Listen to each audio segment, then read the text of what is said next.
Welcome back to my channel.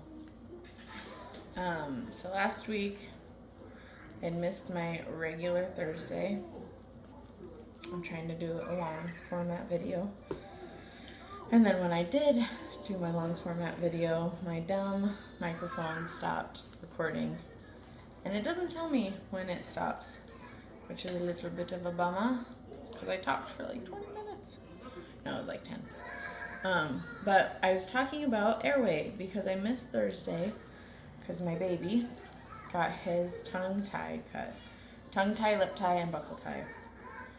And this is the first baby I've had that done with, but I should have had it done with my first.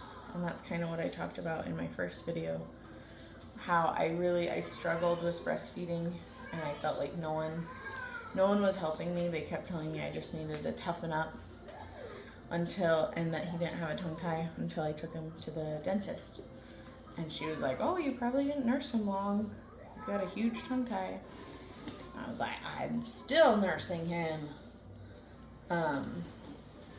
And he is currently in treatment to expand his palate and will be getting his tongue tie cut as a 5-year-old. So I got it done early with this guy. And let me tell you, I did not think that his latch was bad. I didn't. I've been breastfeeding for 5 years straight now. Not all the same child. But my son overlapped when my daughter was born, and my daughter overlapped when he was born. So I have been breastfeeding 5 years straight. And so I didn't think his latch was bad. I didn't notice it being bad at all.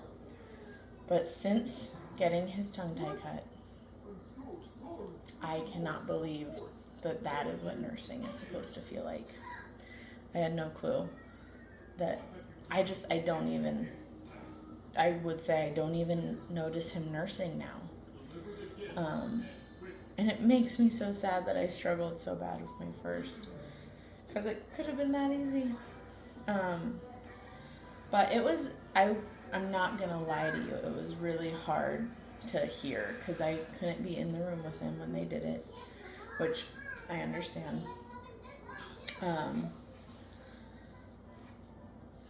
But it was hard to hear. I could hear him crying from down the hallway. He was numbed, so he couldn't feel it, but I mean, he had a lot of tightness and they had to be pulling his mouth open to get to those things. So that hurts. And that was hard to hear.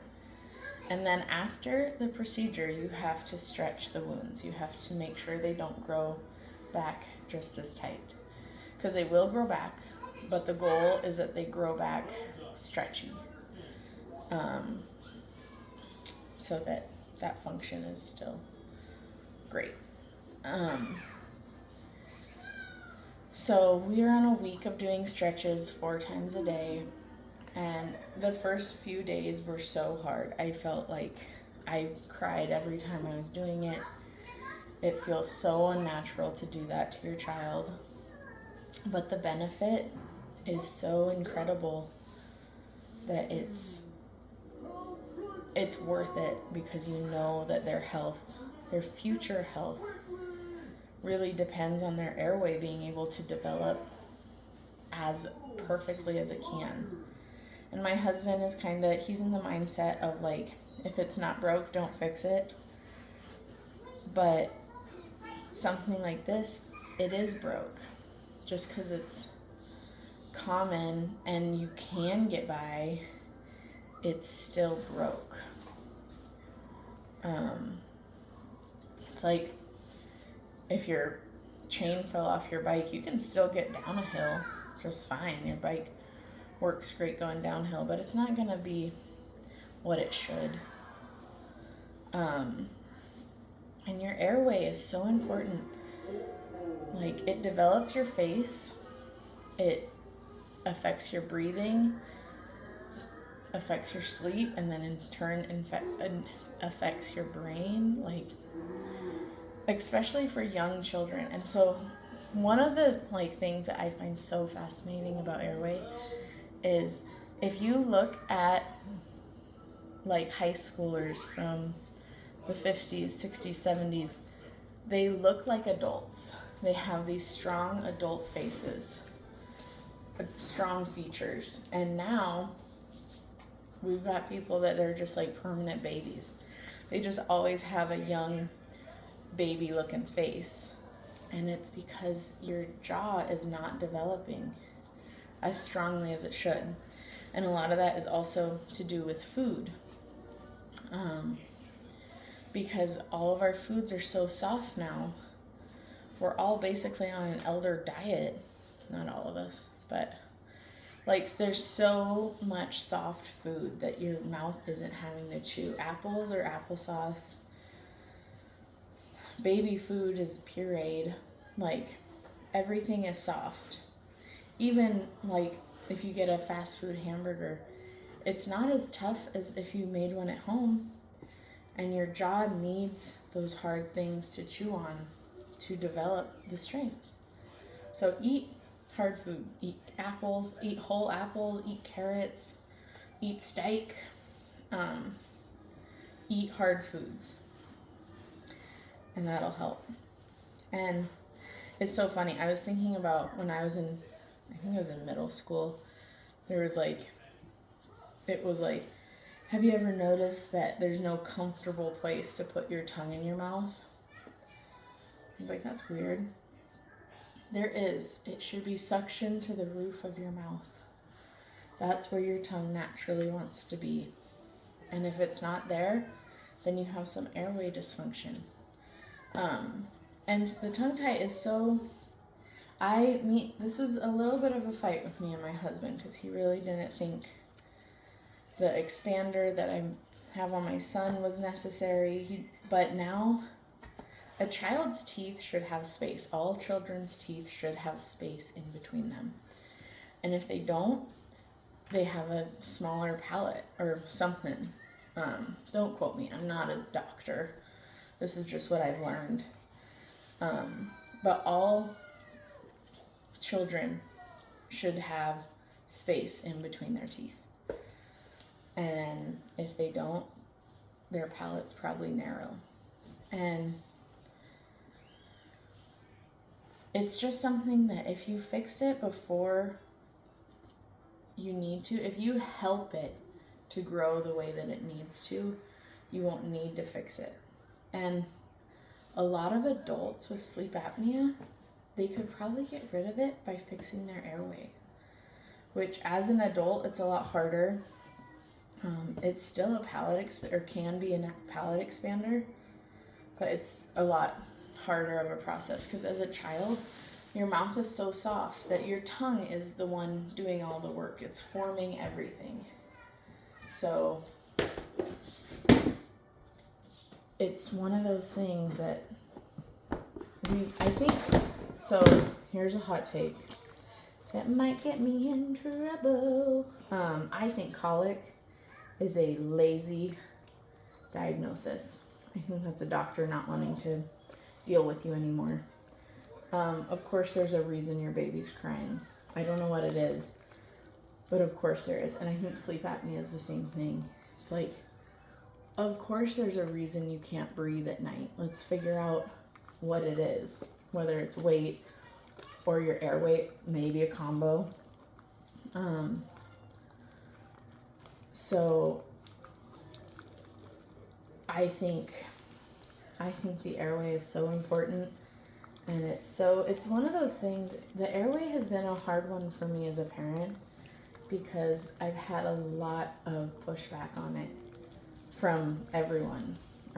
Like, are you sure this is necessary? Like, why are you doing this? Like, this seems stupid. This seems like a lot of money. And it was a lot of money. I paid for it with this. This is dough. That's like a pun. I made a lot of dough to pay for that. It was, I think, $3,000 for the treatment of the palate expander. And insurance did cover some of it. I can't remember how much. But it's worth it to me for my son's future health. And this is for my older son. And also his speech. It'll help his speech. I had a speech impediment. I still sometimes let it slip out. My husband was in speech. He has a small palate and a tongue tie. I can tell based off of all my research. But it's so worth it to me for his future health. But I've had a lot of pushback on it. I've had a lot of people like say that this seems dumb. Like, I don't know anyone else who's done this. Does his teeth really need that much space in between it? And they over expand at his age, so there is extra space than needed because it all will settle once we take the expander off. But it's so hard being a mom. Sometimes it's like, I don't want to say more invested in my child's health than other people, but I look into things and I want to solve them if there's a problem. I don't want to go with, oh, that's good enough, that's fine, because it's hard. It makes life a lot harder to be like, that's good enough. And so I think that I don't understand. We need to be talking about the airway and the palate so much more than we are, because it just sets a child up for success for the rest of their life. And it also sets up a mother's breastfeeding journey, which in turn sets up a child for the rest of their life, because the benefits of breastfeeding are insane. It's incredible what breast milk is. And it's not a dig at anyone that doesn't breastfeed, but it's just simply a fact that breast milk is unreplaceable. And I think it comes down to such a lack of support for moms in breastfeeding. We have a lot of people that think they're supporting. Like, I'm sure all 6 of the lactation consultants I saw were like, I'm doing the right thing. I'm doing the good thing. I'm fighting the good fight. But no, you guys made it so hard on me and made me feel crazy. So I think we need a lot more support for mothers in breastfeeding, but we also need a lot more education on why certain things are important. I think that's also like where you start getting in trouble with, like, we don't want to offend anyone, so we're not going to say anything bad about anything. It's like, it's not bad to just state a fact that breastfeeding is so crucial for facial development, for gut development, for even a mother's recovery, and if she's not supported right, it makes recovery way harder. But I'm not gonna be afraid to say that it's important to fix your kid's airway. If you don't want to, you don't want to, but I think it's very important for your child, and they won't be mad at you when they get older. They might get mad at you at the start. My son was very sad he couldn't eat chips. Or he was more sad about gum. He wanted to eat gum. So we don't really eat chips, but he couldn't eat gum. Basically the same rules as with braces. But he did ask, he was like, can I still eat corn? He's like, yeah, you can eat corn. But if you don't want to fix your kid's airway, that's fine. Don't. But just know it's so good for them and their future.